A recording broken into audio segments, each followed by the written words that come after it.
Bom dia, boa tarde, boa noite, professores, tudo bem com vocês? Espero que esteja tudo bem. Meu nome é Gabriel, eu vou representar o grupo explicando um pouco sobre o funcionamento da nossa aplicação. A gente escolheu a área de medicina porque é uma área muito ampla para desenvolvimento, que futuramente a gente pode abrir estudos para sintomas, faturamento, tratamento, curvas, picos de doença, enfim. É um tema muito interessante. Então vamos lá. Para abrigar a base de dados, a gente usou a memória local de cada computador. Ela é o próprio servidor. Para construir as forms e as classes, a gente usou o C# no Visual Studio para gerenciar e construir as estruturas e rotinas do banco. A gente usou o SQL, através do SGBD da Microsoft, o SQL Server. O relacionamento entre as tabelas se resume no modelo entidade-relacionamento, que está aqui na tela. Médico, paciente, clínica, consulta, healer, user, que são os usuários e senhas, dimensionados da entidade médico. Lembrando que quem compra esse serviço vai ser o dono de uma clínica ou de um grupo de clínicas, e quem usa são os próprios médicos para controlar as próprias consultas. É importante ressaltar que a gente tem duas tabelas auxiliares. Elas vão servir de apoio para alguns tratamentos de dados, que a gente vai explicar um pouquinho mais para frente. Outros pontos importantes. Os campos são dinâmicos, ou seja, os comandos SQL vão se formando conforme as entradas de dados. A gente também criou uma classe para garantir a conexão e não poluir o código declarando em todo comando que for usar. Cria só uma vez, depois quando precisa dela, chama criando um objeto novo. E por fim, para não poluir o C#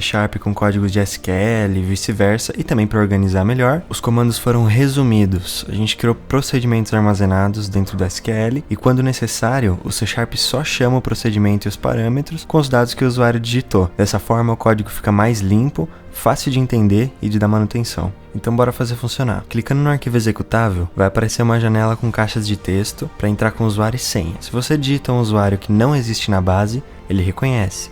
Se você digita um usuário que tem na base, mas a senha está errada, ele também reconhece. Isso acontece por causa de uma validação de leitura. O leitor é aberto, a consulta é conectada ao leitor, e a gente usa uma função para validar se existe aquele registro na base de dados. Antes da gente logar, também é interessante mostrar essa opção um pouquinho mais para baixo, que possibilita o médico de criar o próprio usuário. Para criar, ele precisa fornecer o CRM e a região dele, que são a chave primária da entidade médico, para daí sim poder logar. Assim que ele cria, é mostrada uma mensagem contendo as orientações de login. Aqui que conhecemos parte de nossas procedures. A primeira rotina usa uma tabela temporária. Essa tabela vai ser sempre truncada, só vai abrigar o registro que estiver sendo tratado. Isso é feito para organizar o tratamento, e aí ele já entra padronizado na entidade médico. Essa rotina também transforma a variável da clínica de acordo com o CNPJ da entidade clínica. Dessa forma, o usuário não precisa escolher entre um monte de números que seria o CNPJ. Fica disponível para ele escolher o nome fantasia, porém no registro entra o CNPJ. A rotina também tira alguns espaços indesejados à esquerda e à direita, para o caso do usuário digitar sem querer. Essa tarefa também concatena a região com o CRM, transformando esse dado na chave primária da entidade médico. Se tentarmos criar outro usuário para o mesmo CRM para a mesma região, ele não vai permitir. A próxima rotina pega as 4 primeiras letras da caixa sobrenome, concatena com as 4 primeiras letras do primeiro nome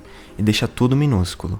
Esse é o login do nosso sistema. Para senha, ele pega as 2 primeiras letras do sobrenome, concatena com um hashtag e com apenas os números do CRM do médico. Depois disso, transfere o usuário e a senha tratados para a entidade Healer User. Nessa entidade também tem um flag de atividade. Ele verifica e atualiza todos sempre que é criado um novo. Se o usuário estiver ativo, ou seja, se o médico ainda existir na base, ele flaga 1. Se não existir, ele flaga 0. Desse jeito, o DBA vai ter controle dos ativos e o histórico de todos que já foram criados, mesmo se estiverem inativos. Assim que o médico consegue criar, ele recebe as orientações de como ele vai acessar. Avançando da tela de login, a gente encontra o painel principal. Nele a gente tem acesso a 7 botões, começando com cadastrar paciente. Preenchendo os campos e clicando em cadastrar, ele verifica se os campos obrigatórios estão preenchidos e em seguida verifica se o CPF existe na base de dados. Se não existir, é sucesso, ele cadastra. A rotina é seguida com base nas variáveis do C#, entrando nos campos da rotina SQL. Dando os parâmetros, dentro da procedure, os dados são padronizados, primeiramente sendo colocados na TMP paciente, a tabela temporária. Depois disso, dispara um outro procedimento. Esse procedimento vai tratar o registro, tira a barra, underline, hífen do CPF, abre e fecha parênteses de telefone, entre outros caracteres que não estão no padrão do banco. Ele também padroniza todos os caracteres para maiúsculo e retira os espaços indesejados das laterais. Dessa forma, com os campos padronizados, a rotina termina inserindo o novo paciente na entidade.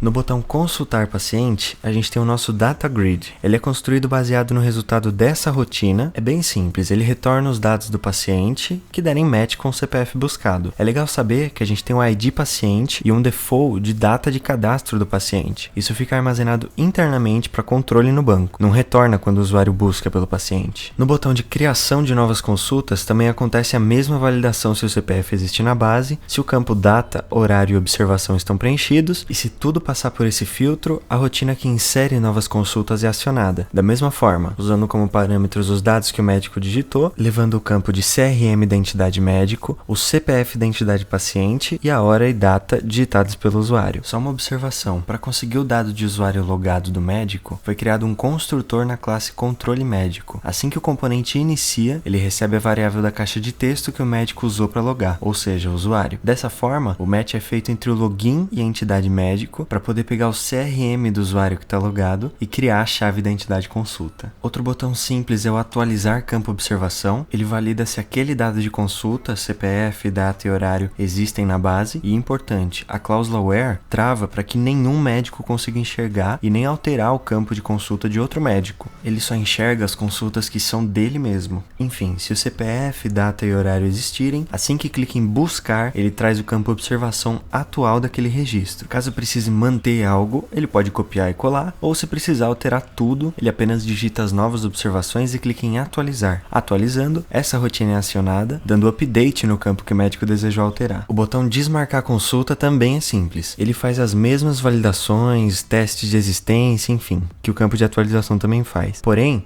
agora, por excluir de vez o registro quando chamar a rotina, ele tem uma confirmação se é exatamente aquilo que o usuário quer fazer, porque depois que exclui, não tem como o médico recuperar. O médico não consegue, mas o administrador da base tem acesso a uma tabela de outro esquema, que é o archive. Nele ficam arquivadas todas as consultas que já entraram na entidade, independente se já foram excluídas ou não. É um resguardo, porque se for ver, é a tabela mais acessada do banco. Apenas para conhecimento, a alimentação dessa tabela de histórico é uma pequena rotina que está localizada dentro da inserção de novas consultas. No momento que uma nova consulta é inserida, ela gera um identificador único, além do ID autoincrementável comum. Esse unique é usado para o match com a tabela histórico. Se ele já não existir, o comando insere o registro completo. Por isso que mesmo um ID consulta específico já tendo sido excluído e o autoincremente fazendo ele surgir novamente, essa chave grande identificadora não vai deixar o registro passar despercebido. Temos também um botão de logoff, clicando nele, pede uma confirmação. Se sim, ele sai dessa tela de controle e volta para a forma de login. E para finalizar, a gente tem o botão buscar. Ele serve para trazer todos os registros que são parecidos com o campo da Combo Box. Por exemplo, se o médico quiser saber para quem ele receitou um remédio específico, ele coloca observações na Combo Box e pesquisa pelo remédio. Caso haja algo parecido, ele retorna. O nome dessa procedure é consulta agendamento, até porque se a gente colocasse consulta consultas ia ficar um pouco esquisito. Enfim, a última rotina, ela é responsável por mudar a quantidade de registros. Acionando o botão buscar, depois de trazer os resultados para o data grid, em milésimos ela refaz a consulta e atualiza a contagem. É apenas mais uma observação. Caso precise alterar dados de pacientes, de médico ou da clínica, seria de responsabilidade de um outro setor da Healer alterar, como o departamento pessoal ou o RH. A gente não deixou essa função habilitada nesse sistema, que foi desenvolvido única e exclusivamente para a visão dos médicos. Bom, professores, esse foi um pouco sobre o nosso projeto integrado. A gente gostaria muito de saber a opinião de cada um de vocês, dicas, melhorias, enfim. Deixa o like, brincadeira. O RA de todos os integrantes do grupo estão aqui na tela. Agradeço a atenção, fiquem com Deus.